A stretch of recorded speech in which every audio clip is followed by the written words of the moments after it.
সোনালি ফসলে ভরা মাঠ। কি সুন্দর ধানের ফলন হয়েছে দেখো বন্ধুরা।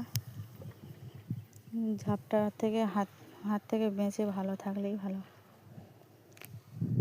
এই ধান ফলিয়ে যখন বাড়ি নিয়ে উঠবে লোক তখনই সার্থক। এত কষ্ট এত পরিশ্রম সব জলে যাবে।